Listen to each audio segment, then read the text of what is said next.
I just want to say, I'm John Wilson. I had the pleasure of working with each of these 6 gentlemen as well as Milt Luger, and each of them in their own unique way contributed really tremendously to the building of the program.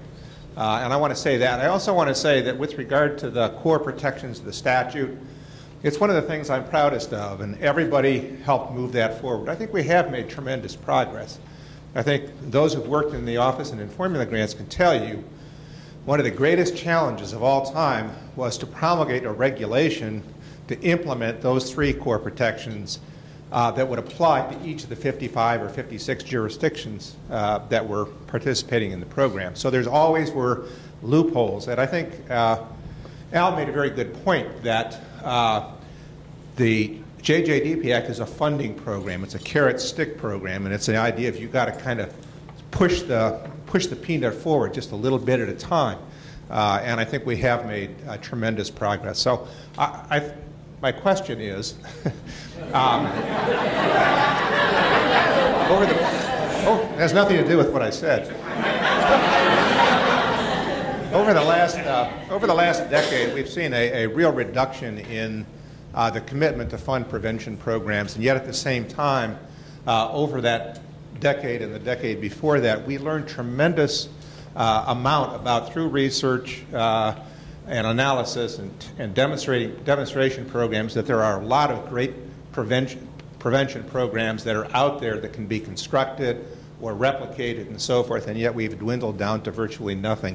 What can we do to change that in the future? That's my question. Anybody want to jump in from any of the 6 seats here?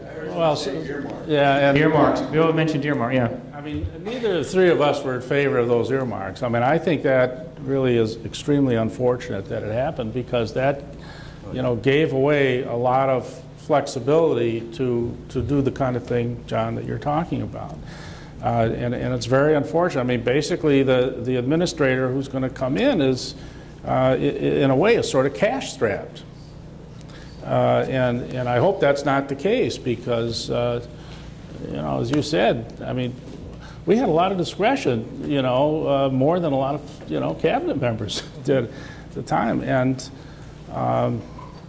it's unfortunate. I think that's a major problem that needs to be addressed. Well, I think, would it be fair to say, well, all 3 of you, like somebody did have a question they submitted ahead of time, we may as well ask now, are earmarks good or bad? I mean, would all 3 of you say I'd be in favor of eliminating earmarks? Absolutely. Yeah, and how about you guys? Would you all say yes in favor of eliminating earmarks?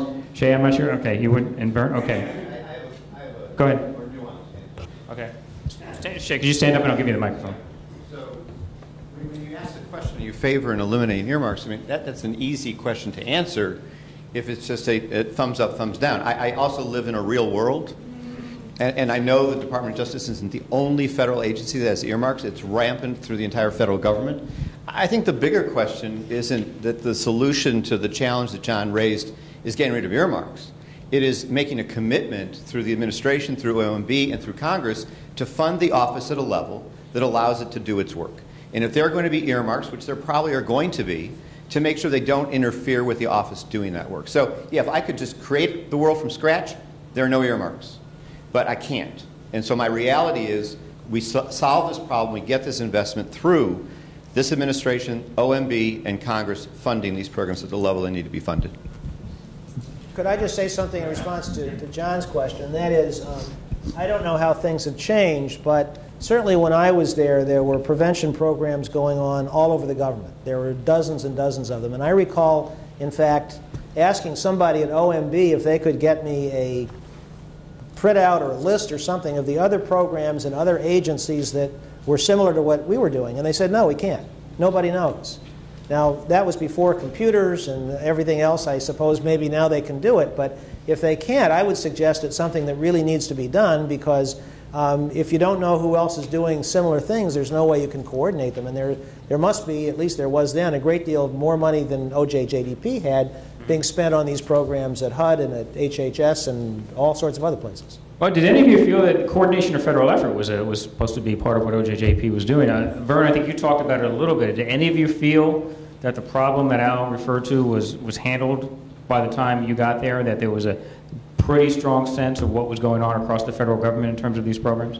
Vern, did you want? I don't know that we solved any problems. We sure took a hard look at concentration of federal effort. There was the coordinating council, and part of my work or focus in the office, we worked very closely with Ed Meese because he was the chair of the council, and he actually came to the meetings, and we retooled that whole effort.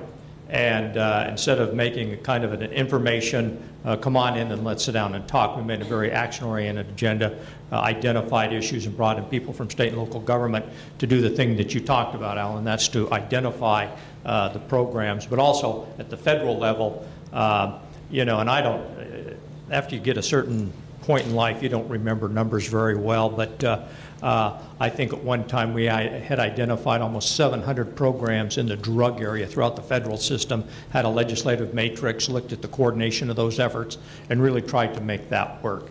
Now, whether we did anything that really solved the world's problems, you know, I don't know, but at least there was an effort to try to address that. I'd like to just make one comment on the prevention issue. I think it's important to take a look at what prevention programs work with what young people, because you can probably target a lot of money to kids who may not need the service. You know, there's some kids who grow out of delinquency, and I think it's important, you know, that, you know, we really strip away the layers of the onion a little bit and take a look at, you know, what kind of behavior are we really trying to, you know, prevent, and toward what youth, and what programs or interventions really match there. And I'm not sure that we really have the answers to a lot of those questions. You know, Buddy's been in this, mucking around in this area for a long time, and, you know, maybe we have made some advances, but I think in some areas there's still a lot of unanswered questions there. Great. Did you want to? Okay. Bob? Just one specific comment. Oh, Lori's gone. I was going to address the issue of the structure of OJP. I think it's impossible to really accomplish the objectives that we've been talking about here as far as more prevention or whatever you want to target with the current structure, because you have an assistant attorney general with no program authority, and you've got 5 prima donnas that have been confirmed by the Senate and are there by presidential appointment, and they also have ideas, and they want to do what they think the president is asking them to do.